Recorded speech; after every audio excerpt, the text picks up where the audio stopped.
55.26% എത്തിയിരിക്കുന്നു മലപ്പുറം ഉപതെരഞ്ഞെടുപ്പിലെ ഇതുവരെയുള്ള പോളിംഗ് ശതമാനം. മലപ്പുറം വിധിയെഴുതുമ്പോൾ ഇത്രയേറെ പോളിംഗ് ശതമാനം ഇങ്ങനെ പോകുമ്പോൾ 71.21 ആയിരുന്നു കഴിഞ്ഞ തവണത്തെ ലോക്സഭാ തെരഞ്ഞെടുപ്പിലുള്ള പോളിംഗ് ശതമാനം. ഈ ഘട്ടത്തിൽ അത് എങ്ങനെ എത്തും എന്നുള്ളതാണ് പരിശോധിക്കേണ്ടത്. ഏതാണ്ട് 2 മണിക്കൂർ കഷ്ടിയില്ല, ഏതാണ്ട് 1.5 മണിക്കൂർ മാത്രമാണ് ഇനി ഒരുപക്ഷെ വോട്ടെടുപ്പ് പൂർണ്ണമാകാനുള്ളത്. ചില തടസ്സങ്ങൾ ആദ്യഘട്ടത്തിൽ ഉണ്ടായെങ്കിലും മന്ദഗതിയിലാണെങ്കിലും പിന്നീട് പോളിംഗ് കൂടുകയായിരുന്നു എന്നാണ് അവിടെ നിന്നും ഞങ്ങളുടെ പ്രതിനിധികൾ റിപ്പോർട്ട് ചെയ്യുന്നത്. സമഗ്രമായ ചർച്ചയിലേക്ക് പോകുമ്പോൾ സുരേന്ദ്ര ബാബു, റജി ലൂക്കോസ്, BRM Shafeer, A Sajeevan, KVS Haridas എന്നിവരാണ് നമ്മുടെ ചർച്ചയിൽ സജീവമായുള്ളത്.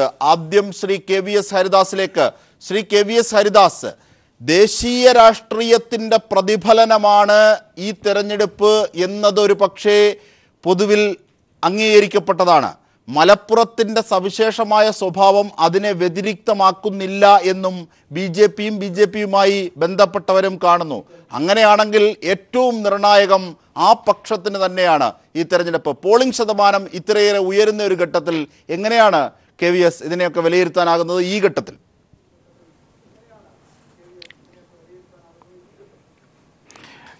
അജിംഷാദെ, ഈ കേരളത്തിൽ കഴിഞ്ഞ കാലങ്ങളിൽ നടന്ന കുറേ ഉപതെരഞ്ഞെടുപ്പുകളുണ്ട്.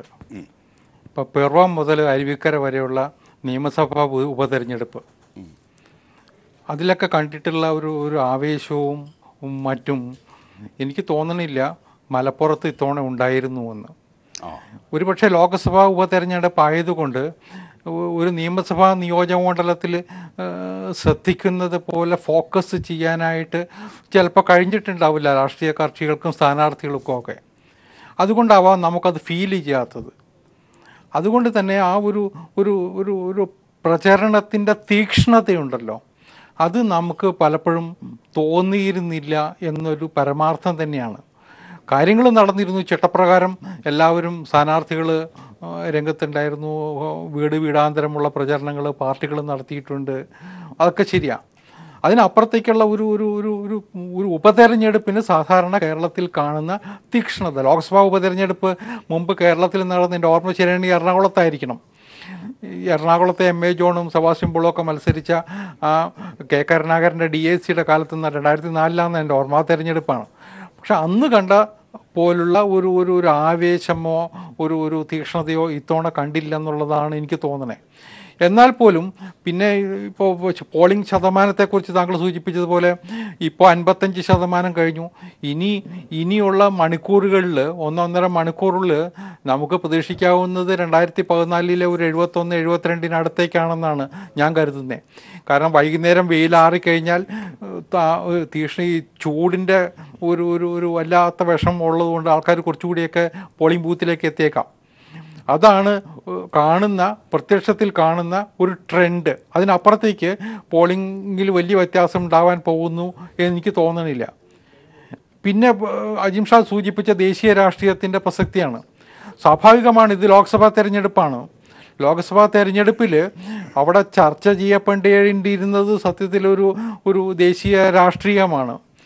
അത് എത്രത്തോളം ഗൗരവത്തിൽ അല്ലെങ്കിൽ എത്രത്തോളം സമഗ്രമായിട്ട് അവിടെ ചർച്ച ചെയ്യപ്പെട്ടിട്ടുണ്ട് എന്നുള്ള കാര്യത്തിൽ എനിക്ക് സംശയമുണ്ട്. കാരണം ചർച്ചാ വിഷയങ്ങൾ ഈ കഴിഞ്ഞ 10-20 ദിവസത്തിനുള്ളിൽ നമ്മൾ കണ്ടതാണ് കേരള രാഷ്ട്രീയത്തിൽ എന്തൊക്കെയാണ് നമ്മൾ ചർച്ച ചെയ്തതെന്ന്. അതിൻ്റെ ഒരു ഫോക്കസ് ഉണ്ടായിരുന്നില്ല. അവിടുത്തെ മുസ്ലിം സമ്മതിദായകന്മാരെ സ്വാധീനിക്കാൻ വേണ്ടിയിട്ടുള്ള ചില ശ്രമങ്ങൾ 2 മുന്നണികളും നടത്തിയിട്ടുണ്ട്. BJPയുടേതായ നിലയിലുള്ള ചില ശ്രമങ്ങൾ നടത്തിയിട്ടുണ്ട്. അതിനപ്പുറത്തേക്ക് ഒരു ദേശീയ പ്രശ്നം അവിടെ ഉയർത്തിക്കാട്ടാനോ ദേശീയ തലത്തിലുള്ള വിഷയങ്ങൾ ചർച്ച ചെയ്യാനോ ഒന്നും ആ പ്രദേശത്ത് അല്ലെങ്കിൽ പ്രായോഗിക തലത്തിൽ യാഥാർത്ഥ്യബോധവുമായി ബന്ധപ്പെട്ട് തന്നെയാണ് KVS അതിന്റെ പ്രതികരണം സമഗ്രമാക്കിയതും. ഒരുപക്ഷെ ഉഴവൂർ വിജയൻ, അതായത് SDPIയും വെൽഫെയർ പാർട്ടിയും ഇവിടെ ചേരുന്നില്ല എന്നതുകൊണ്ട് ഷഫീറിന്റെ മുഖത്ത് തിളക്കമുണ്ട്. ഈ 55.26% പോളിംഗ് ശതമാനം ഉയർന്നു. അവിടെ പോവുകയും പ്രസംഗിക്കുകയും ഒക്കെ ചെയ്തിരുന്ന ഘട്ടത്തിൽ ഉഴവൂർ വിജയനിൽ കണ്ട തിളക്കം ഇപ്പോഴില്ലേ? നെഞ്ചിടിപ്പുണ്ടോ അതോ ആത്മവിശ്വാസം കൂടുതലാണോ?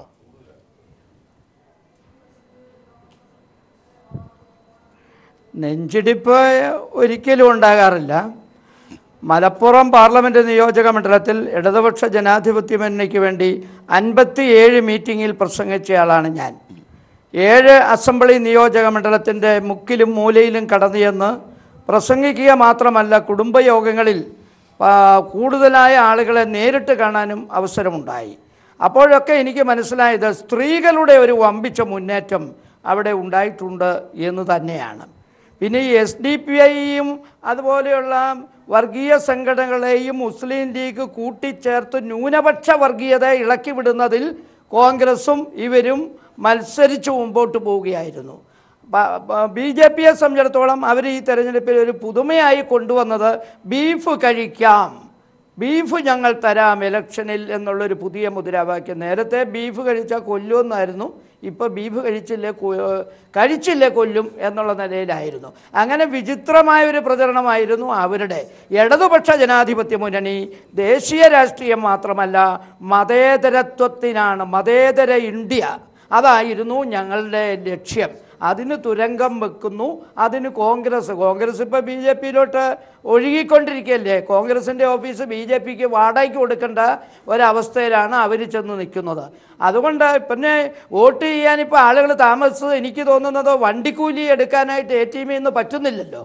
അപ്പോൾ അതുപോലും കിട്ടാൻ പറ്റാത്ത സാഹചര്യത്തിൽ കേന്ദ്രത്തിനെതിരെയുള്ള ഒരു വികാരം വരും, അതിനോട് കൂട്ടുനിൽക്കുന്ന കോൺഗ്രസിനോടൊരു വികാരം വരും. ഇതിലെല്ലാം വളരെ ധീരമായ നിലപാട് സ്വീകരിക്കുന്ന ഇടതുപക്ഷ ജനാധിപത്യ മുന്നണിക്ക് നേട്ടമുണ്ടാകും. അതുകൊണ്ട് തിളക്കത്തിന് ഒരു കുറവുമില്ല എന്നാണ് എനിക്ക് അവസരത്തിൽ പറയാനുള്ളത്. തീർച്ചയായും 55.6% എത്തുന്നു. കൊണ്ടോട്ടി, വള്ളികുന്ന്, വേങ്ങര, മലപ്പുറം, മങ്കട, പെരിന്തൽമണ്ണ തുടങ്ങിയ 7 നിയമസഭാ മണ്ഡലങ്ങൾ വിധിയെഴുതിക്കൊണ്ടിരിക്കുകയാണ്.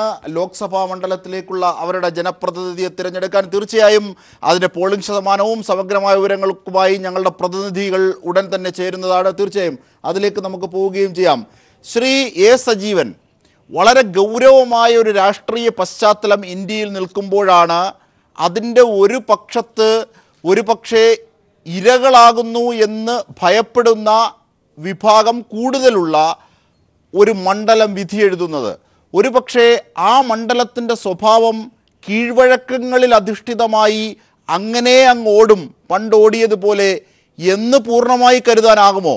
യുവാക്കൾ, പുതിയ ആൾക്കാർ, സോഷ്യൽ മീഡിയയിലൊക്കെ ട്രെൻഡ് പഴയതുപോലെയല്ല.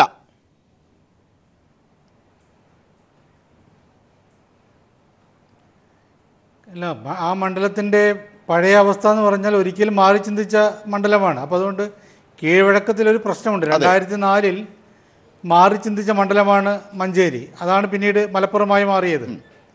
അപ്പം അങ്ങനെ ഒരു മണ്ഡലത്തിൽ ഇപ്പോഴുള്ള പ്രശ്നം താങ്കൾ പറഞ്ഞതുപോലെ ദേശീയ തലത്തിലുള്ള ഒരു വലിയ ഭീഷണി, ആ ഭീഷണി ഉയർത്തുന്ന ഒരു പ്രശ്നം കേരളത്തിലേക്ക് കടന്നു വന്നിരിക്കുന്നു. അപ്പോൾ കഴിഞ്ഞ 5 സംസ്ഥാനങ്ങളിലെ തെരഞ്ഞെടുപ്പിൽ, നിയമസഭാ തെരഞ്ഞെടുപ്പിന് ശേഷം BJP പറഞ്ഞ് ഇനി ഞങ്ങളുടെ ലക്ഷ്യങ്ങളിൽ പ്രധാനപ്പെട്ടത് കേരളമാണെന്നാണ്. സ്വാഭാവികമായിട്ടും അതിൻ്റെ പ്രതിഫലനം എന്ന നിലയിൽ ഇവിടെ പല കാര്യങ്ങളും ഇവിടെയുള്ള നേതാക്കന്മാർ തന്നെ വളരെ ശക്തമായിട്ട് പറഞ്ഞു കഴിഞ്ഞിരുന്നു. ഈ മലപ്പുറം തെരഞ്ഞെടുപ്പിൽ തന്നെ പ്രചരണ ഘട്ടത്തിൽ തന്നെ ഈ കേരളത്തിൽ ഒരാളെങ്കിലും ബീഫ് കഴിക്കുമെന്ന് പറഞ്ഞാൽ അവരെ ഞങ്ങൾ വെച്ചേക്കില്ല എന്ന നിലയിൽ വരെ BJP നേതാക്കന്മാർ പറഞ്ഞൊരവസ്ഥയുണ്ട്. അപ്പോൾ സ്വാഭാവികമായിട്ടും മലപ്പുറം മണ്ഡലത്തിൽ ഇതൊരു വലിയ പ്രശ്നമാണ്. നമ്മളിപ്പോൾ പറയുന്ന പോലെ 2 പ്രധാന മുന്നണികളാണ് ഇവിടെ ഈ കാലഘട്ടത്തിൽ മുഴുവൻ 57 തെരഞ്ഞെടുപ്പ് മുതൽ ഇവിടെ ഉണ്ടായിരുന്ന അത് മുന്നണികളായിട്ടല്ലെങ്കിൽ പോലും ഈ 2 പ്രധാന ശക്തികളായിട്ടാണ് മത്സരിച്ചത്. പിന്നീട് മുന്നണി രാഷ്ട്രീയം വന്നപ്പോൾ ഈ LDF UDF എന്ന രീതിയിലായിരുന്നു. ഇപ്പോഴും അങ്ങനെ ഉണ്ടെങ്കിൽ പോലും എനിക്ക് തോന്നുന്നത് ഇത്തവണത്തെ മലപ്പുറം മണ്ഡലത്തിലെ ഏറ്റവും പ്രധാനപ്പെട്ട ഇഷ്യൂ എല്ലാ ആളുകളും ഉറ്റുനോക്കിക്കൊണ്ടിരുന്ന സംഭവം ദേശീയ തലത്തിലുണ്ടായിട്ടുള്ള ഈ ഭീഷണി കേരളത്തിലേക്ക് വരണമോ വേണ്ടയോ എന്നുള്ളതാണ്. അത് 2 തരത്തിലുള്ള പ്രശ്നങ്ങൾ ഉണ്ടാക്കിയിട്ടുണ്ട്. ഒന്ന്, ഇങ്ങനൊരു കൺസോൾട്ടേഷൻ, ഇപ്പോൾ നേരത്തെ പറഞ്ഞ പോലെ വെൽഫെയർ പാർട്ടിയും SDPIയും ഒക്കെ മത്സരിക്കാതെ സ്ഥാനാർത്ഥിയെ നിർത്താതിരുന്നതിൻ്റെ പ്രധാനപ്പെട്ട കാരണങ്ങളിലൊന്ന് ന്യൂനപക്ഷ വോട്ടുകൾ ഒരു തരം പോകരുത് എന്ന് വിചാരിച്ചിട്ടായിരിക്കും. അവരുടെ വോട്ട് ആർക്കാണെന്ന് അവർ പ്രഖ്യാപിച്ചിട്ടൊന്നുമില്ല. പക്ഷെ എന്നാൽ പോലും ന്യൂനപക്ഷ വോട്ടുകൾ ഈ ഒരു ഭീഷണിയുടെ മുൻപാകെ വെച്ചിട്ട് വിഭജിച്ച് പോകാൻ പാടില്ല എന്നൊരു കൃത്യമായിട്ട് നിലപാട് അവർക്കുണ്ടായിരുന്നു.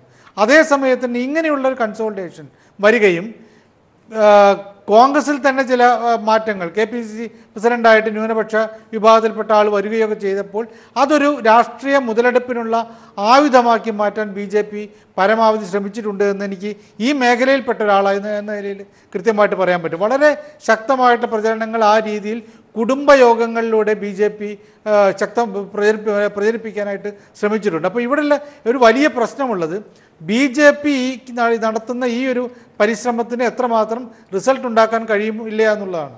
ഇതിലൊരു വലിയ പ്രശ്നം. പക്ഷേ എനിക്ക് അത്ഭുതം തോന്നിയൊരു കാര്യം, അരുവിക്കര മണ്ഡലത്തിൽ, അതായത് KVS ഹരിദാസൊക്കെ പറഞ്ഞ പോലെ അരുവിക്കര മണ്ഡലത്തിലൊക്കെയാണ് നമ്മൾ ഉപതെരഞ്ഞെടുപ്പിൻ്റെ ഒരു വലിയ ശക്തി കണ്ടിരുന്നത്, ഓളം കണ്ടിരുന്നത്. ആ അരുവിക്കര തെരഞ്ഞെടുപ്പ് ഘട്ടത്തിൽ BJPയുടെ ശക്തന്മാരായിട്ടുള്ള ദേശീയ നേതാക്കന്മാർ ഇവിടെ തമ്പടിച്ച് ഒരു മാസത്തിലേറെക്കാലം പ്രവർത്തിച്ചതുപോലെ ഇത്തവണ അങ്ങനെ പ്രവർത്തിക്കാനുള്ള ദേശീയ നേതാക്കന്മാരുടെ ഒരു പടയോട്ടം ഉണ്ടായില്ല എന്നുള്ളത് അത്ഭുതകരമായിട്ടാണ് തോന്നുന്നത്. BJPക്ക് മടുത്തിട്ടാണോ, മലപ്പുറത്തൊരു ശ്രമം നടത്തിയിട്ട് പരാജയപ്പെടുമെന്നുള്ള ഒരു ഭീതി കൊണ്ടാണോ എന്നറിയില്ല. എന്തായാലും അങ്ങനെയൊന്നുണ്ട്. അത് രണ്ട് രീതിയിൽ കാണേണ്ടതാണ്. ഒന്ന്, BJP അടിത്തട്ടിൽ നടത്തുന്ന ഈ കുടുംബയോഗങ്ങളുടെ അവരുടെ പ്രവർത്തനങ്ങൾ, അതൊരു ശക്തമായ പ്രവർത്തനമാണ്. ഞങ്ങളൊന്നും ചെയ്യുന്നില്ല എന്നുള്ള നാട്ടിൽ അങ്ങനെ വോട്ട് പിടിക്കാനുള്ള ശ്രമമാണ് അവർ നടത്തിയിട്ടുള്ളതെന്ന് എനിക്കൊരു തോന്നലുണ്ട്. ഈ ഒരു പ്രശ്നമല്ലാതെ വേറൊരു കാര്യത്തിൽ നമ്മൾ പറഞ്ഞ KVS ഹരിദാസ് പറഞ്ഞ പോലെ ഇവിടെ ചലനമുണ്ടായില്ല എന്നൊക്കെ പറഞ്ഞിട്ട് വെറുതെയാണ്. കോൺഗ്രസിൻ്റെ നേതാക്കന്മാർ എനിക്ക് തോന്നുന്നു ഏതെങ്കിലും ഒരു ഉപതെരഞ്ഞെടുപ്പിൽ തങ്ങളുടെ സ്ഥാനാർത്ഥി അല്ലാത്ത ഒരാൾ മത്സരിക്കുന്ന സ്ഥലത്ത് ഇത്രയധികം വാശിയോടുകൂടിയിട്ട് ഇത്രയധികം സമയം ചെലവഴിച്ചിട്ട് ഉമ്മൻചാണ്ടിയും പ്രതിപക്ഷ നേതാവായിട്ട് രമേശ് ചെന്നിത്തലയും KPCC പ്രസിഡന്റ് ഉൾപ്പെടെയുള്ള ആളുകൾ ഏറ്റവും കൂടുതൽ സമയം ചെലവഴിച്ചിട്ടുള്ള ഈ മലപ്പുറത്താണ്. അങ്ങനെ മറ്റൊരു മണ്ഡലത്തിൽ ഉണ്ടായിട്ടില്ല. അതുകൊണ്ട് ഈ മലപ്പുറം മണ്ഡലത്തിലുള്ള തെരഞ്ഞെടുപ്പ് പ്രചരണവും അതിൻ്റെ ചൂടുമൊക്കെ എല്ലാ സ്ഥലത്തുമുണ്ട്. തീർച്ചയായിട്ടും LDF നേതാക്കന്മാർ ആദ്യഘട്ടത്തിൽ അവിടെ ഒരു വലിയ പ്രശ്നമുണ്ടായിരുന്നു. LDFും UDFും തമ്മിലൊരു ഒത്തുകളി, പിണറായി വിജയനും കുഞ്ഞാലിക്കുട്ടിയും തമ്മിലൊരു ഒത്തുകളി ഉണ്ട്, അവർ കൂടിക്കാഴ്ച നടത്തിയെന്നൊക്കെ BJP നേതാക്കന്മാർ പ്രചരിച്ചപ്പോൾ അതൊരു വലിയ ശക്തമായിട്ട് ഓളമായിട്ട് വന്നപ്പോൾ അതിനെ പ്രതിരോധിക്കാൻ എനിക്ക് തോന്നുന്നു അതിശക്തമായ രീതിയിൽ ഈ സ്ഥാനാർത്ഥിയും LDFിൻ്റെ നേതാക്കന്മാരും, നേരത്തെ ഒഴിവൂർ വിജയനെ പറഞ്ഞില്ല 57 സ്ഥലങ്ങൾ അദ്ദേഹം പ്രസംഗിച്ചു, അതേപോലെ അതിനേക്കാൾ കൂടുതൽ പ്രസംഗിച്ച ആളുകളുടെ കാര്യം എനിക്കറിയാം. അപ്പോൾ അതൊരു വളരെ ശക്തമായ മത്സരമാണ് അവിടെ നടന്നിട്ടുള്ളത്. പോളിംഗ് ശതമാനത്തിൻ്റെ കാര്യം പറഞ്ഞാൽ ഇപ്പോൾ എല്ലാ ആളുകളും ആശങ്കപ്പെട്ടു കഴിഞ്ഞ തവണ അത്ര എത്തില്ല എന്നുള്ളത്. ഇപ്പോഴത്തെ അവസ്ഥയിൽ തന്നെ 55 കടന്നു. 55 ഔദ്യോഗികമായിട്ട് പ്രഖ്യാപിച്ചു കഴിഞ്ഞാൽ അതിനർത്ഥം 60-ന് മുകളിൽ ആ പോളിംഗ് ശതമാനം വന്നു കഴിഞ്ഞു എന്നാണ്. തീർച്ചയായും കഴിഞ്ഞ തവണത്തെ 71.21% എന്നത് കടക്കുമോ എന്നതിന്റെ സൂചന പോലുമുണ്ട്. ശരിയാണ്, 2004 ആവർത്തിക്കുക എന്ന ആത്മവിശ്വാസം TK ഹംസ അടക്കം ഏറ്റവും ഒടുവിൽ ഉന്നയിച്ചു കഴിഞ്ഞു. ഈ സാഹചര്യത്തിൽ കൂടി കാര്യങ്ങൾ പുരോഗമിക്കുകയാണ്. ഇരുപക്ഷവും അവരവരുടേതായ ബലാബലത്തിൽ ആത്മവിശ്വാസത്തിലുമാണ്. ശരിയാണ്, സജീവൻ സൂചിപ്പിച്ചത് തന്നെ ശരിയാണ് എന്ന് വ്യക്തമാക്കുന്നത്. ഏറ്റവും ഒടുവിലെത്തുന്നു 61.4% പോളിംഗ് ഉയർന്നിരിക്കുന്നു. ഈ ഘട്ടത്തിൽ ഔദ്യോഗികമായി ലഭിക്കുന്നതാണ്. അങ്ങനെയാണെങ്കിൽ കഴിഞ്ഞ തവണത്തെ 71.21% എന്നത് മറികടക്കുമോ എന്ന രീതിയിലേക്കാണ് കാര്യങ്ങൾ പോകുന്നത്. BRM ഷഫീർ, അതായത് ഇപ്പോഴത്തെ ഇത്തരുണത്തിലെ പോളിംഗ് ശതമാനം 61.4% ഔദ്യോഗികമായെങ്കിൽ അതൊരു പക്ഷേ കഴിഞ്ഞ തവണത്തെ 71.21 കവിയും എന്ന ഒരു സൂചന പ്രാഥമികമായി ഈ ഘട്ടത്തിൽ നമുക്ക് ഉപയോഗിക്കാം. അങ്ങനെയാണെങ്കിൽ അത് ആർക്കായിരിക്കും ശുഭകരമായി എത്തുക?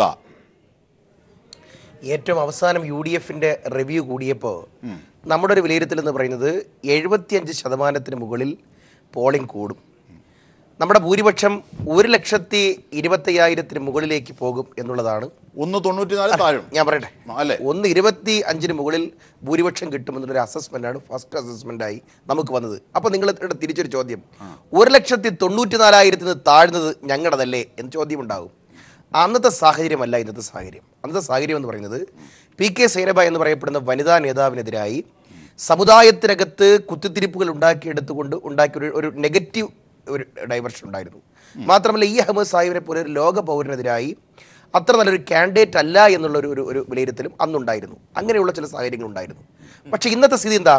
അതിനുശേഷം ഒരു തിരഞ്ഞെടുപ്പ് നടന്നു. നമ്മൾ അത് വെച്ചാണ് കണക്കൂട്ടേണ്ടത്. നിങ്ങൾ 2014 ലോക്സഭാ തിരഞ്ഞെടുപ്പ് വെച്ച് കണക്കാക്കുന്നതിനേക്കാൾ നല്ലത് നിങ്ങൾ അതിനുശേഷം 2 കൊല്ലത്തിന് ശേഷം നടന്ന നിയമസഭാ തിരഞ്ഞെടുപ്പ് വെച്ചൊന്ന് കാണും.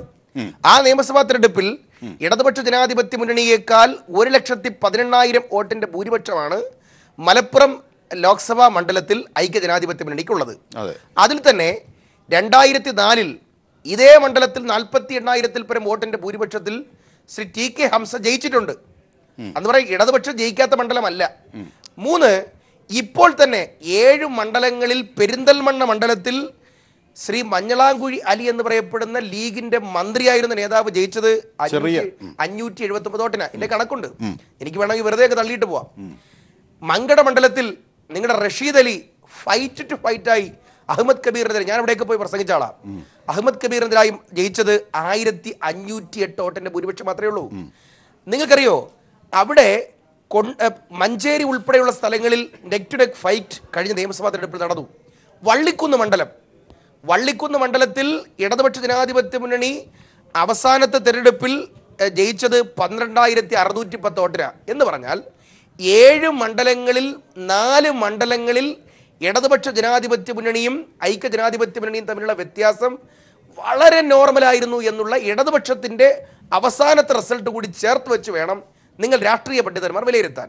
അല്ലാതെ 194 അഹമ്മദ് സാഹിബ് ജയിച്ചെടുത്ത് 125,000 പിന്നെ അസസ്മെന്റ് ചെയ്യുള്ളൂ, അതെന്ത് താഴെ പോയി, ഞങ്ങളുടെ LDF മുന്നേറ്റമല്ലേ എന്ന് നിങ്ങൾ പറയും.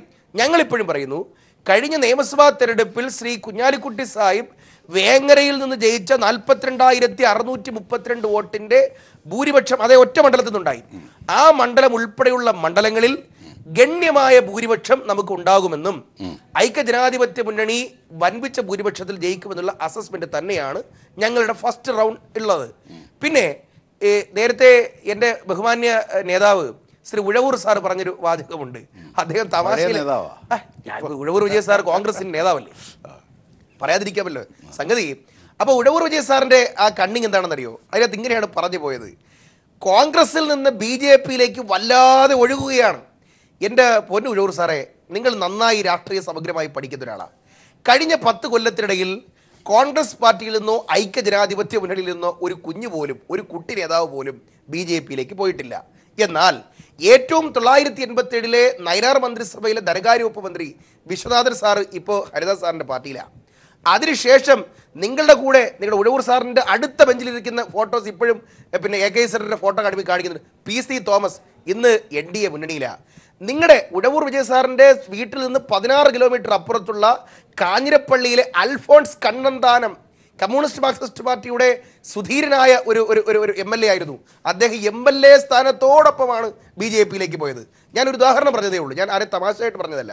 അപ്പോൾ ഞങ്ങളിൽ നിന്ന് ഒരാളും പോകില്ല, പോകാതിരിക്കാനുള്ള കരുത്ത് ഞങ്ങൾക്ക് അവിടെ ഉണ്ട്. ചില ഭാഗ്യാന്വേഷികളുണ്ടെന്ന് KPCC പ്രസിഡന്റ്. ഒരു കാര്യം, ഭാഗ്യാന്വേഷികൾ ഏത് പാർട്ടിയിലാ എൻ്റെ പൊന്ന് പിന്നെ അജിബ് ഷാദ് ഇല്ലാത്തത്? ഞങ്ങൾ അതിനെയൊന്നും ഗവനിക്കുന്നില്ല. പിന്നെ ഇവിടുത്തെ പ്രശ്നം എന്താ? ഇവിടുത്തെ പ്രശ്നം പിന്നെ രണ്ടാമത് പറയുന്ന ഘട്ടം, സജീവ് സാർ പറഞ്ഞതുപോലെ AP-കൾ, PDP-കൾ, SDP-കൾ, ജമാഅത്ത് ഇസ്ലാമികൾ, അവർ കൊച്ചു വേരോട്ടമുള്ള പാർട്ടികൾ തന്നെയാണ്. ഉദാഹരണം മലപ്പുറം മണ്ഡലത്തിൽ മാത്രം ഈ പാർട്ടികളെല്ലാം കൂടി 14,000 വോട്ട് പിടിച്ചു. മലപ്പുറം മണ്ഡലത്തിൽ മാത്രം. പെരിന്തൽമണ്ണ മണ്ഡലത്തിൽ 10,614 വോട്ട് പിടിച്ചു. ഞാൻ കൃത്യമായ കണക്കാ പറയുന്നത്. കൊണ്ടോട്ടി മണ്ഡലത്തിൽ അവർ 4 പാർട്ടികളും കൂടി ചേർന്ന് 15,000 വോട്ട് പിടിച്ചു. അപ്പൊ സ്വാഭാവികമായിട്ടും 2 വെർഷനിൽ ഇതിന് കാരണം 1,25,000 യങ് വോട്ടേഴ്സ്, പുതിയ വോട്ടേഴ്സ് എങ്ങോട്ട് പോകി നോക്കേണ്ടതല്ലേ? 2 SDP, PDP, NDF എന്ന SDP, welfare party, Jamaat Islami, AP കാന്തപുരസ്ഥാന്റെ AP എങ്ങനെ ഡൈവേർട്ട് ചെയ്തു? അവിടെയാണ് ഞാൻ പറഞ്ഞത്, ഇവർ രണ്ടും കൂടി 2 ഭാഗത്തേക്ക് നീങ്ങി. ജമാഅത്ത് ഇസ്ലാമിക്കാർ ഒരു കാലത്ത് ഞങ്ങളുടെ കൈപ്പത്തിയിലോ പിന്നെ ഏണിയിലോ ഒരു കാലത്ത് വോട്ട് ചെയ്തിട്ടില്ല എന്നുള്ള കാര്യം നിങ്ങൾക്കറിയാം. അവരുടെ 20 കൊല്ലത്തെ അവരുടെ സൂറ കമ്മിറ്റി കൂടിക്കഴിഞ്ഞാൽ അവരുടെ ഷൂറ ഞങ്ങൾക്ക് അനുകൂലമായി ചെയ്തിട്ടില്ല. എന്നാൽ PDP ഈ തെരഞ്ഞെടുപ്പിൽ ഇടതുപക്ഷ ജനാധിപത്യ മുന്നണിക്ക് പിന്തുണ കൊടുത്തു. AP സുന്നി 2004 തെരഞ്ഞെടുപ്പ് AP സുന്നി അവർ പറയും, TK ഹംസ സ്ഥാനാർത്ഥിയായ ഉടനെ പെരിന്തൽമണ്ണയിൽ വന്നിറങ്ങി കാരന്തൂർ മർക്കസിലേക്ക് പോകുന്നതിന് മുമ്പ് കാറിൽ കയറുമ്പോൾ സജീവ് സാർ ഓർമ്മയുണ്ട്, ഒരു മാധ്യമപ്രവർത്തകൻ ചോദിച്ചു, നിങ്ങൾ EK ആണോ അത് AP ആണോ? അദ്ദേഹം പറഞ്ഞു, ഞാൻ കമ്മ്യൂണിസ്റ്റ് എന്നല്ല പറഞ്ഞത്, ഞാൻ AP സുന്നിയാണ്. അതിൻ്റെ ഗുണം അദ്ദേഹത്തിന് കിട്ടി, AP സുന്നിക്കയുടെ ഗുണം അദ്ദേഹത്തിന് കിട്ടി. അപ്പോൾ ഞാൻ പറഞ്ഞത്, AP സുന്നിക്കാർ ചേളാരി സുന്നികൾ എന്നറിയപ്പെടുന്ന EK ഇപ്പുറത്ത് പിന്തുണച്ച ഒറ്റ കാരണത്താൽ ഈ തെരഞ്ഞെടുപ്പിൽ ഞങ്ങളെ പിന്തുണച്ചിട്ടില്ല. പറയാൻ മനസ്സിലാവുന്നുണ്ടല്ലോ. കാരന്തൂർ മർക്കസ് ഞങ്ങൾക്ക് അനുകൂലമല്ല, ഹീറ സെന്റർ ഞങ്ങൾക്ക് അനുകൂലമല്ല, PDP ബാംഗ്ലൂരിൽ നിന്ന് വരുന്ന സന്ദേശങ്ങൾ ഞങ്ങൾക്ക് അനുകൂലമല്ല. എന്നാൽ SDP പിന്തുണ നമുക്ക് തരണം എന്ന് പറഞ്ഞപ്പോൾ തന്നെ നമ്മൾ ആദ്യമേ പറഞ്ഞു, നിങ്ങളുടെ ഞങ്ങളെ പിന്തുണ തന്നു, ഞങ്ങളെ കൊല്ലരുത്.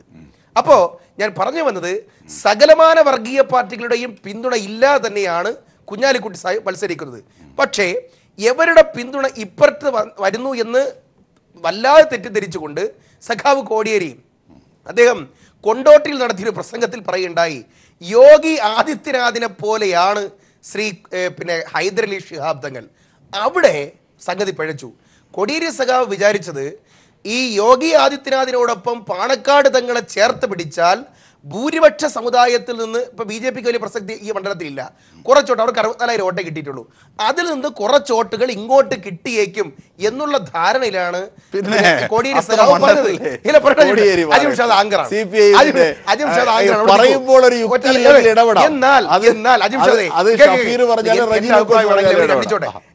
എന്നാൽ കോടിയേരി സഖാവിന്റെ ആ പ്രസ്താവന ഞാൻ വെറുതെ പറയല്ല. ഞാൻ 5 മണ്ഡലങ്ങളിൽ ഞാൻ 70 പോയിട്ടില്ല, 13 പൊതുയോഗങ്ങളിലും പ്രസംഗിച്ച ആളാ. ഞാൻ പറയുന്നു, അവിടെ പോയിടത്തോളം ഈ കുഞ്ഞാലിക്കുട്ടി സാഹിബിനെ എതിർത്ത് സംസാരിച്ചാൽ അവിടുത്തെ ജനങ്ങൾ സഹിക്കും. എന്നാൽ നിസ്വാർത്ഥ സേവനത്തിൻ്റെയും മതേതര മൂല്യങ്ങൾ ഉയർത്തിപ്പിടിക്കുന്ന തങ്ങൾ ഫാമിലിയെ ആദിത്യനാഥിനോടൊപ്പം ചേർത്ത് പിടിച്ചത് കൊണ്ടുണ്ടായ ഒരു റിവേഴ്സിംഗ്, അതുകൊണ്ടാണെന്ന് തോന്നുന്നു ആര്യാടൻ മുഹമ്മദ് അവിടെ ഒന്നും കണ്ടില്ല. അല്ല, ആര്യാടൻ തങ്ങൾ ഫാമിലിയുമായി ഈ തെരഞ്ഞെടുപ്പ് നടക്കുന്ന ഒരു കോൺഗ്രസ് നേതാവാണ് ശ്രീ റജി ലൂക്കോസ്. ഒരുപാട് സമയമായി ഷഫീർ. റജി ലൂക്കോസ്, അതായത് ഇത്തരത്തിലുള്ള പല ശുഭവിശ്വാസവും പല കണക്കുകളും പറയുന്നുണ്ടെങ്കിലും ഇടയ്ക്ക് കുറച്ച് തള്ളുണ്ടോ എന്ന് അദ്ദേഹം തന്നെ ഉപയോഗിച്ച വാക്കാണ് അത്. കുറച്ച് തള്ളുണ്ടോ എന്നതാണ് ഷഫീറിനെ സംബന്ധിച്ച് എത്തിക്കുന്നത്. 61.4% പോളിംഗ് ആണ് ഏറ്റവും ഒടുവിൽ ആകുന്നതെന്ന ഇൻഫർമേഷൻ കൂടി കൈമാറുകയാണ് റജി ലൂക്കോസ്. അജിംഷാദ്, ഞാൻ ഈ ചർച്ച തുടങ്ങാൻ ആഗ്രഹിച്ചത്, ഇപ്പോൾ ഒരു ഭീകരമായ ഭീഷണിയായിട്ട് ഇന്ത്യൻ ജനാധിപത്യത്തിന്റെ മുമ്പിൽ പല്ലിളിച്ചുകൊണ്ട് നിൽക്കുന്ന യന്ത്രവൽക്കരണത്തെക്കുറിച്ച് സംസാരിക്കാനുണ്ടാണ്. ഞാനൊരു ഭീതിയോട് സംസാരിക്കാൻ തുടക്കം കുറിച്ചായിരുന്നു. പക്ഷെ നിർഭാഗ്യവശാൽ ഷഫീറോടെ സംസാരിച്ച് മുഴുവനും ജാതിമത ആംഗിളിലാണ് സംസാരിച്ചത്. എനിക്ക് അത്ഭുതപ്പെട്ടു പോയത്, ഷഫീറുടെ രാഷ്ട്രീയം ഈ ഇപ്പോൾ നടത്തിയ 6-7 മിനിറ്റിൽ ഒരു വാക്ക് പോലും ഉപയോഗിച്ചിട്ടില്ല. എന്നാൽ ഇടതുപക്ഷ ജനാധിപത്യ മുന്നണി മലപ്പുറത്ത് പ്രചരണം നടത്തിയത് അവിടുത്തെ തികഞ്ഞ രാഷ്ട്രീയ സാമൂഹികപരമായിട്ടുള്ള അല്ലെങ്കിൽ ഡെവലപ്മെന്റ്സിനെ ഊന്നിക്കൊണ്ടുള്ള രാഷ്ട്രീയ പ്രചരണമായിരുന്നു. അതിലും നമുക്ക് ഒരു കാര്യം മനസ്സിലാക്കാം. ആദ്യം തന്നെ ഷഫീർ ഒരു മുൻകൂർ ജാമ്യം എടുത്തു. എന്താണ്, ഞങ്ങളുടെ ആദ്യത്തെ അസസ്മെന്റിൽ ഞങ്ങൾക്ക് ബോധ്യമായിരിക്കുന്ന 1,25,000 വോട്ട് മാത്രമേ ഞങ്ങൾക്ക് ലഭിക്കുകയുള്ളൂ എന്നുള്ളതാണ് ഭൂരിപക്ഷം. അല്ലാതെ നിങ്ങളോട് പറഞ്ഞ 1,25,000 വോട്ട് നമ്മൾ പറഞ്ഞു കഴിഞ്ഞു, അതിന് തർക്കിക്കൊന്നും വേണ്ട. അവരുടെ കണക്കൂട്ടല് ഭൂരിപക്ഷം പറഞ്ഞു. അപ്പോൾ ഏതാണ്ട് 70,000-71,000 വോട്ടുകൾ അവർ കുറയുമെന്ന് പറഞ്ഞു. അതിന്റെ കാരണം എന്താ വെച്ചാൽ, ഇവരും BJPയുടെ സംയുക്തമായിട്ടൊരു ആക്രമണം നമ്മളെ ഇടതുപക്ഷത്തിനെ സ്ഥാനാർത്ഥി പ്രഖ്യാപിച്ചപ്പം ചാനലിലൂടെയൊക്കെ മാധ്യമങ്ങളിലൂടെ നടത്തി. എന്താണെന്നറിയാമോ, ഫൈസൽ എന്ന് പറഞ്ഞ സ്ഥാനാർത്ഥി UDF ആയിട്ടുള്ള അഡ്ജസ്റ്റ്മെന്റിന്റെ പേര് നിർത്തിയതാണ്. അതുകൊണ്ട് ഇടതുപക്ഷം ഇവിടെ ഈ ഇലക്ഷനെ ഗൗരവമായിട്ട് കാണുന്നില്ല. PK Kunhalikutty easy walk over ലോക്സഭയിൽ കൊടുക്കാൻ വേണ്ടി ഒരു അഡ്ജസ്റ്റ്മെന്റ് ആണെന്ന് പറഞ്ഞതിൽ നിന്നും ഇപ്പോൾ ജാമ്യം എടുത്തു പറയുന്നു. എന്താ അതിന്റെ കാരണം? അവിടെ ഇടതുപക്ഷ ജനാധിപത്യ മുന്നണി മുമ്പോട്ട് വച്ചിരിക്കുന്ന സ്ഥാനാർത്ഥി അവിടുത്തെ മണ്ഡലങ്ങളിൽ സുപരിചിതനായിട്ടുള്ള DYFIയുടെ ജില്ലാ പ്രസിഡന്റ് ആയിട്ടുള്ള ഫൈസൽ എന്ന് പറഞ്ഞിട്ടുള്ള ഏറ്റവും ആപ്റ്റായിട്ടുള്ള ഒരു സ്ഥാനാർത്ഥിയാണ്. ഞാൻ ആ വിഷയം തന്നെ പല ചാനലുകളിൽ ഞാൻ ചർച്ച ചെയ്തിട്ടുള്ള കാര്യങ്ങളാണ്. അപ്പോൾ അവിടെ നിന്നും ഫൈസൽ മുന്നേറി ഇടതുപക്ഷം പ്രഖ്യാപിച്ചിരിക്കുന്ന ഇടതുപക്ഷ ജനങ്ങൾ മലപ്പുറത്തെ സമുദായരുടെ അടുത്ത് അവതരിപ്പിച്ചിരിക്കുന്ന നയങ്ങൾ അവിടുത്തെ ജനങ്ങൾ ഏതാണ്ട് സ്വീകരിച്ചിരിക്കുന്നു എന്നുള്ളൊരു ഭീതിയാണ്. ഇവിടെ ജാതിമത മുസ്ലിം വിഭാഗത്തിലെ കുറേ ബ്രാഞ്ചുകളെ മാത്രം എടുത്തിട്ട് ഞങ്ങൾക്ക് അവരുടെ വോട്ടില്ല, ഞങ്ങൾക്ക് ഇവരുടെ വോട്ടില്ല എന്ന് വാസ്തവത്തിൽ ഷഫീറിനെ പോലെ ഇത്ര യുക്തിസഹജമായിട്ട് ചർച്ചകളിൽ സംസാരിക്കുന്ന വിശകലനം ചെയ്യുന്ന ഷഫീറിനെ പോലും ആ രീതിയിലേക്ക് സംസാരിക്കാനായിട്ടുള്ള രീതിയിൽ മനസ്സ് മാറിയത് തീർച്ചയായിട്ടും മലപ്പുറം പാർലമെന്റ് നിയോജക മണ്ഡലത്തിൽ അവിടെ ഇടതുപക്ഷ ജനാധിപത്യ മുന്നണിയുടെ സ്ഥാനാർത്ഥി അതിശക്തമായ മുന്നേറ്റം നടത്തിയിരിക്കുന്നുള്ളതിന്റെ തെളിവാണ് എന്നുള്ള കാര്യത്തിൽ യാതൊരു തർക്കവുമില്ല. ശ്രീ ഭാസുരേന്ദ്ര ബാബു, അതായത് 2004 ആവർത്തിക്കും എന്ന് പറയുന്നു എന്ന ഒരു പ്രതീക്ഷ ഇടതുമുന്നണി സജീവമായി വെച്ച് പുലർത്തുന്നു. TK ഹംസ എന്ന അവിടെ ഇപ്പോൾ പ്രചരണത്തിൽ വളരെ സജീവമായുള്ള അവിടുത്തെ നേതാവ് അത് വ്യക്തമാക്കുകയും ചെയ്തു. ആ ആത്മവിശ്വാസം ഒരു ഘട്ടത്തിൽ നിൽക്കുന്നു. ശാരീരികമായ അവശതകൾ കൊണ്ട് സ്ഥാനാർത്ഥിത്വം പോലും അവസാന നിമിഷത്തിൽ തൂക്കുപാലത്തിലായി എന്ന വലിയ ചർച്ച നടന്ന ഒരു മണ്ഡലമാണ് മലപ്പുറം ഇ അഹമ്മദ് സാഹിബിൻ്റെ കാലത്ത്. ഈ അഹമ്മദ് സാഹിബ് മത്സരിക്കുന്ന സമയത്ത് 1,94,000 വോട്ട് ഇത്രയൊക്കെ വിവാദം ഉണ്ടായിട്ടും നേടിയെടുക്കാനുമായി. ആ രാഷ്ട്രീയ സാഹചര്യത്തിൽ നിന്ന് ഇന്ത്യയുടെ ദേശീയ രാഷ്ട്രീയം ഒരുപാട് മാറി എന്ന വസ്തുത ശരിയുമാണ്. പക്ഷേ കുഞ്ഞാലിക്കുട്ടി എന്ന അതികായൻ്റെ വിശ്വാസം UDF-നെ വല്ലാതെ നയിക്കുന്നു. പക്ഷേ പുതിയ വോട്ടർമാർ, യുവജനത, ദേശീയ രാഷ്ട്രീയത്തിലെ മോഡി വിരുദ്ധ ഭാവം, ഇതിലൊക്കെയാണ് MB ഫൈസലും LDF കൂട്ടരും പ്രതീക്ഷ അർപ്പിക്കുന്നത്. എങ്ങനെ നമുക്ക് നിഷ്പക്ഷമായി ഈ ഘട്ടത്തിലെ രാഷ്ട്രീയത്തെ വിലയിരുത്താം? എനിക്ക് തോന്നുന്നു മലപ്പുറം പാർലമെൻറ്റ് തിരഞ്ഞെടുപ്പിൻ്റെ ഈ നിരീക്ഷണങ്ങൾ നടത്തേണ്ടത് ദേശീയ രാഷ്ട്രീയത്തിൻ്റെ പശ്ചാത്തലത്തിലാണ്, മലപ്പുറത്തിൻ്റെ അല്ല. പക്ഷെ അങ്ങനെ നടക്കുന്നുണ്ടോ? നിശ്ചയമായും പ്രവർത്തനത്തിൽ അതാ വന്നിരിക്കുന്നത്. തീർച്ചയായും. ഇപ്പം അതുകൊണ്ടാണ് എല്ലാവർക്കും ആശയക്കുഴപ്പത്തിലേക്ക് എത്തുന്ന തരത്തിൽ പോളിങ്ങും ഇതൊക്കെ പ്രവർത്തനവും വരുന്നതെന്ന് എനിക്ക് തോന്നുന്നത്. അതെ, അത് ഞാൻ പറയുന്നത് ഇപ്പം ഈ മുസ്ലിം സമുദായത്തിന് ഭൂരിപക്ഷമുള്ള ഒരു പാർലമെൻ്റ് മണ്ഡലം, അതാണല്ലോ പ്രാധാന്യം. തൊട്ടു മുമ്പ് നടന്ന ഇന്ത്യയിൽ നടന്ന തെരഞ്ഞെടുപ്പുണ്ടല്ലോ, ഈ 5 സംസ്ഥാനങ്ങളിലെ തെരഞ്ഞെടുപ്പ്. ആ തെരഞ്ഞെടുപ്പിൻ്റെ ഫലം, അതിൽ BJP അനുവർത്തിച്ച നയങ്ങൾ, അത് ഉൽപ്പാദിപ്പിച്ച ന്യൂനപക്ഷങ്ങൾക്കിടയിൽ ഉൽപ്പാദിപ്പിച്ച വൻ തോതിലുള്ള ഭയം, നിലനിൽപ്പിൻ്റെ ഭയം, അതുമാതിരി തന്നെ ബീഫുമായി ബന്ധിപ്പിച്ച ചർച്ച, മുഖ്യമന്ത്രി തന്നെ 2 മുഖ്യമന്ത്രിമാരെ തന്നെ അതേ സംബന്ധിച്ച് പറയുന്ന അഭിപ്രായം, ഇതൊക്കെ തന്നെ ന്യൂനപക്ഷത്തെ വൻതോതിൽ ബാധിച്ചിട്ടുണ്ട്. ഒരുപക്ഷെ അതിനുശേഷം ഇന്ത്യയിൽ ഒരു ന്യൂനപക്ഷ വിഭാഗത്തിന് മുൻതൂക്കമുള്ള പാർലമെൻ്ററി സീറ്റ് നടക്കുന്ന തെരഞ്ഞെടുപ്പാണ്. നമ്മൾ തൊട്ട് മുമ്പ് നടന്ന തെരഞ്ഞെടുപ്പിൽ വലിയ വൻതോതിലുള്ള ഈ നിലയ്ക്കുള്ള ഒരു രാഷ്ട്രീയ പ്രമേയ ചർച്ചയെ വന്നില്ല. അപ്പോൾ അതുകൊണ്ട് ആ തെരഞ്ഞെടുപ്പ് ഈ തെരഞ്ഞെടുപ്പും തമ്മിൽ രാഷ്ട്രീയമായി അജഗജാന്തരമുണ്ട്. ആ നിലയ്ക്ക് രാഷ്ട്രീയ വ്യത്യാസം അതിന് സംഭവിച്ചിരിക്കുന്നത് കൊണ്ട് ഇതിനെ നമ്മളൊരു പുതിയ തെരഞ്ഞെടുപ്പ് നിലയ്ക്ക് തന്നെ നോക്കിക്കാണണം. ഈ ഉപതെരഞ്ഞെടുപ്പുകൾക്ക് ശേഷം സംജാതമായിരിക്കുന്ന രാഷ്ട്രീയ മാറ്റം ന്യൂനപക്ഷങ്ങളിൽ എങ്ങനെയാണ് പ്രതിഫലിക്കാൻ പോകുന്നത് അതാണ് ദേശീയ പ്രശ്നം. ആ ദേശീയ രാഷ്ട്രീയം ഇവിടെ എപ്രകാരം ഫലപ്രദമാകാൻ പോകുന്നു. അതുകൊണ്ട് നമുക്ക് ഇതിനെക്കുറിച്ച് ഷഫീർ എന്ന് പറയുന്ന മാതിരി പ്രവചിക്കാനേ ആകില്ല. എങ്ങനെയാണ് അട്ടിമറി നടക്കാൻ പോകുന്നതെന്ന് പറയാനാവില്ല. എന്തുകൊണ്ട് PK കുഞ്ഞാലിക്കുട്ടി സ്ഥാനാർത്ഥിയായി വരുന്നു? എന്ത് അനിവാര്യതയാണ് PK കുഞ്ഞാലിക്കുട്ടി വരേണ്ടത്? ആര് വന്നാലും ജയിക്കുമെന്ന് അവർക്ക് തോന്നുന്നൊരു ആളാണെങ്കിൽ അവിടെ കുറേയേറെ സ്ഥാനാർത്ഥി മോഹികൾ ഉണ്ടായിരുന്നല്ലോ. അപ്പോൾ എന്തുകൊണ്ട് കുഞ്ഞാലിക്കുട്ടിയെ തന്നെ നിർത്തുന്നു? ജയിക്കണമെന്ന് ഇത്രയും നിർബന്ധം. കാരണം പ്രബലൻ അല്ലെങ്കിൽ അതെ, പ്രബലൻ ആയി തന്നെ ഒരാൾ വന്നാലേ ജയിക്കും എന്നുറപ്പ്. ഈ 2 ലക്ഷം ഭൂരിപക്ഷമൊന്നുമല്ല, ജയിക്കുമെന്ന ഉറപ്പിന് തന്നെ പ്രബലൻ ആവശ്യമായി വരുന്ന അവസ്ഥ മുസ്ലിം ലീഗിന് മനസ്സിലായി. പാവം ഷഫീറിന് ആ ദേശീയ രാഷ്ട്രീയം ഒന്നും പിടികിട്ടുന്നേ ഇല്ല. എങ്ങനെ കോൺഗ്രസ് രക്ഷപ്പെടാൻ പോകുന്നേ ഞാൻ അത്ഭുതപ്പെടുകയാണ്. KV ഹരിദാസിന് മനസ്സിലാവുന്നുണ്ട്, ഉഴവൂർ വിജയന് മനസ്സിലാവുന്നുണ്ട്. അപ്പോൾ ഈ കോൺഗ്രസ്സുകാരുടെ പ്രശ്നം ഇത് തന്നെയാണ്. അപ്പോൾ എന്താ സംഭവം എന്ന് വെച്ചാൽ ഈ ഒരു വലിയൊരു ചലഞ്ചുണ്ട് അതിൻ്റെ മുന്നിൽ. അങ്ങനെ വരുമ്പം ഇടതുപക്ഷം എന്താ ചെയ്യുന്നത്? 64 MLA-മാരാണ് പ്രവർത്തിക്കുന്നത്. എപ്പോഴെങ്കിലും നമ്മൾ കേട്ടിട്ടുണ്ടോ അങ്ങനെ 64 MLA-മാർ ആ മണ്ഡലത്തിൽ പോയി പ്രസംഗിക്കുകയല്ല, മറിച്ച് വളരെ സൈലൻ്റായി വേറെ പ്രവർത്തനങ്ങളിൽ ഏർപ്പെടുകയാണ് ചെയ്യുന്നത്, കുടുംബയോഗങ്ങളടക്കമുള്ള. ആ നിലയ്ക്ക് ചിട്ടയായി പ്രവർത്തിക്കുന്നു. അതുതന്നെയാണ് BJP-യും പ്രവർത്തിക്കുന്നത്. കോൺഗ്രസിന് അല്ലെങ്കിൽ UDF-ന് ലീഗ് ഒഴിച്ചു കഴിഞ്ഞാൽ UDF-ലെ ഘടകകക്ഷികൾ ഈ അവസ്ഥ കണ്ടിട്ടില്ല എന്ന് തന്നെയാണ് എനിക്ക്. തീർച്ചയായും ഈ രാഷ്ട്രീയവാദത്തിനപ്പുറത്തേക്ക് അന്തരീക്ഷം തന്നെ ശ്രീ ഭാസുരേന്ദ്ര ബാബു മാറ്റി.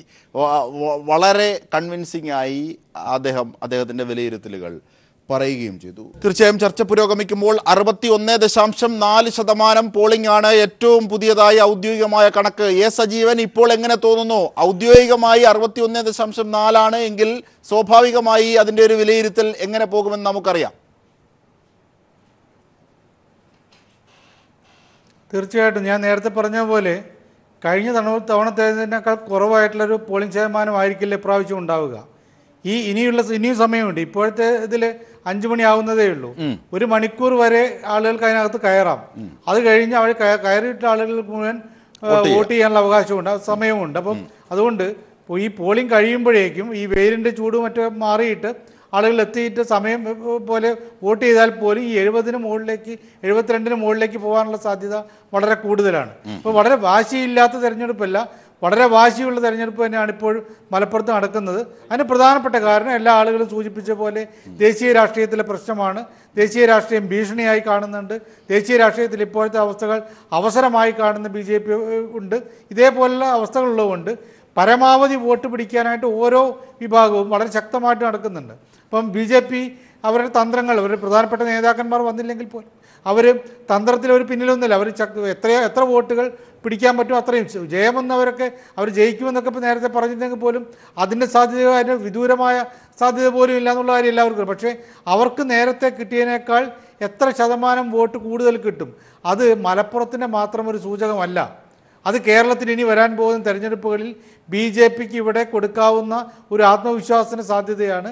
അതിനെ എങ്ങനെയാണ് മതേതര കേരളം ചെറുത്ത് നിൽക്കുക എന്നുള്ളതാണ് ഏറ്റവും പ്രധാനപ്പെട്ട കാര്യമായിട്ട് നമ്മൾ മനസ്സിലാക്കേണ്ടത്. നമ്മൾ SDPI മാറിയപ്പോഴും വെൽഫെയർ പാർട്ടി സ്ഥാനാർത്ഥിയെ നിർത്താതിരുന്നുകൊണ്ടും ഒക്കെ അതിനെ അവർ വർഗീയ കക്ഷികൾ അപ്പുറത്ത് പോയി ഇപ്പുറത്ത് പോയി എന്ന് പറയുന്നേക്കാൾ അതൊക്കെ ഒരു ഭീഷണിയുടെ മുമ്പിലുണ്ടാകുന്ന പ്രതിഫലനമാണ്. സ്വാഭാവികമായിട്ടും ഞങ്ങൾ സ്ഥാനാർത്ഥിയെ നിർത്തിയിട്ട് ന്യൂനപക്ഷ വോട്ടുകൾ അല്ലെങ്കിൽ ഈ BJP വിരുദ്ധമായിട്ടുള്ള വോട്ടുകൾ ചോർന്നു പോകാൻ പാടില്ല എന്ന ഒരു കൃത്യമായ ഒരു കണക്ക് കൂട്ടലോടെ തന്നെയാണ് അവരൊക്കെ സ്ഥാനാർത്ഥിയെ നിർത്താൻ മാറിയത്. തീർച്ചയായിട്ടും ഇപ്പോഴത്തെ ഒരു അവസ്ഥ എന്ന് പറഞ്ഞാൽ വളരെയധികം വോട്ട് കുറഞ്ഞാൽ, നേരത്തെ ഷഫീർ പറഞ്ഞ പോലെ 1,25,000 വോട്ടിൻ്റെ ഭൂരിപക്ഷം കിട്ടുമെന്നുള്ള പ്രതീക്ഷയൊന്നുമില്ല. അത് നേരത്തെ പറഞ്ഞത് 2 ലക്ഷത്തിന് മുകളിൽ കിട്ടും എന്ന് പറഞ്ഞത് കുറയുന്നു എന്ന് പറയുന്നത് തന്നെ ഏറ്റവും പ്രശ്നമാണ്. അങ്ങനെ വരുമ്പോൾ ഇപ്പം നമുക്കറിയാവുന്ന കാരണം കഴിഞ്ഞ തവണ സൈനബയെ നിർത്തിയത് മോശം സ്ഥാനാർത്ഥി ആയതുകൊണ്ടല്ല ഈ അഹമ്മദിന് ഇത്രയും വോട്ട് 1,94,000 വോട്ട് കിട്ടിയിരുന്നത്. സൈനബ വളരെ മലപ്പുറം ജില്ലയിൽ തന്നെ വളരെ ശക്തയായിട്ടുള്ള സ്ഥാനാർത്ഥിയാണ്. അവർ CPM-ന് വളരെ സീനിയർ ആയിട്ടുള്ള നേതാവാണ്. ഇതൊക്കെയാണ്. പക്ഷേ ഒരു പ്രശ്നം അത് പറ്റിപ്പോയത്, അവർ മതേതര സങ്കല്പത്തിൽ വളരെയധികം വിശ്വസിക്കുന്ന ആളാണ്. പക്ഷേ തട്ടമിടാത്ത മുസ്ലിം സ്ത്രീ സ്ഥാനാർത്ഥിയാവുക എന്ന ഒറ്റ വികാരത്തിൻ്റെ പുറത്ത് പിടിച്ചുകൊണ്ടാണ് കഴിഞ്ഞ തവണ 1,94,000 വോട്ടിന് ഭൂരിപക്ഷം കിട്ടിയത്. ഇപ്രാവശ്യവും അതേ രീതിയിൽ ഒരു തന്ത്രം പ്രയോഗിച്ചു. കാരണം കുഞ്ഞാലിക്കുട്ടിയും പിണറായി വിജയനും തമ്മിലുള്ള കൂട്ടുകെട്ടാണെന്നൊരു രീതിയിൽ BJP ഉന്നയിച്ചു. അതോടൊപ്പം തന്നെ ഈ ഏറ്റവും ദുർബലനായ സ്ഥാനാർത്ഥി നിർത്തിയെന്നുള്ള ഒരു പ്രശ്നം വെച്ചു. TK കരീമിനെയും മാറ്റി നിർത്തി ഈ ഒരു ദുർബലനായ സ്ഥാനാർത്ഥിയെ നിർത്തിയിട്ട് PK കുഞ്ഞാലിക്കുട്ടിയെ ജയിപ്പിച്ചു. തീർച്ചയായും ഏറ്റവും പുതിയ പോളിംഗ് ശതമാനം എന്താണ്, അവിടെ ഫീൽഡിൽ എങ്ങനെയാണ് കാര്യങ്ങൾ പുരോഗമിക്കുന്നത്, എന്തൊക്കെയാണ് ഏറ്റവും പുതിയ ട്രെൻഡുകൾ, അതൊക്കെ എങ്ങനെയാണ് സൂചിപ്പിക്കാനാകുന്നത്?